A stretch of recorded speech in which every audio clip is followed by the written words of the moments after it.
আজিৰ ব্লগটো ইয়াৰ পৰাই আৰম্ভ কৰিছো দেই গাইস। মানে তিনচুকীয়া বাইপাছ ৰোড চাবুৱাৰ পৰা লগৰ ড্ৰাইভাৰ এজন আগৰ চকা পামচাৰ হৈ বহি আছিল ৰাস্তাত। লগত বেচেৰা হেল্পাৰো নাছিল। আৰু যেতিয়া লোড গাড়ী এখনৰ আগৰ চকা পামচাৰ হয় তাক চেঞ্জ কৰিবলৈ কিমান কষ্ট হয় গাইস, সেই কথাষাৰ একমাত্ৰ এজন ড্ৰাইভাৰ আৰু হেণ্ডিমেনেহে উপলব্ধি কৰিব পাৰে।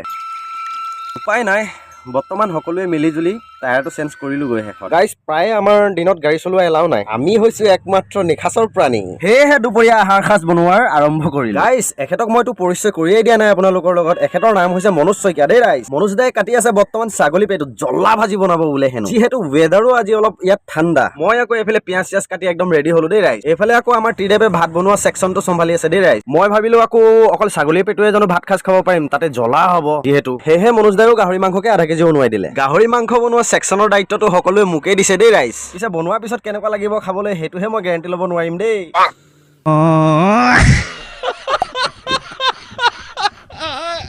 গাইস, আজিলৈ মিনি ব্লগটো ইমানতে সামৰিলো। ভিডিঅ'টো শেষলৈকে চোৱাৰ বাবে আপোনালোকৰ বহুত বহুত ধন্যবাদ থাকিল। এণ্ড লাইক আৰু ভিডিঅ'টো কেনেকুৱা হৈছে ফিডবেক এটা দিবলৈ যে একেবাৰে নাপাহৰিব। পুনৰ এটি নতুন ভিডিঅ'ত লগ পোৱাৰ আশাৰে আজিলৈ বাই বাই।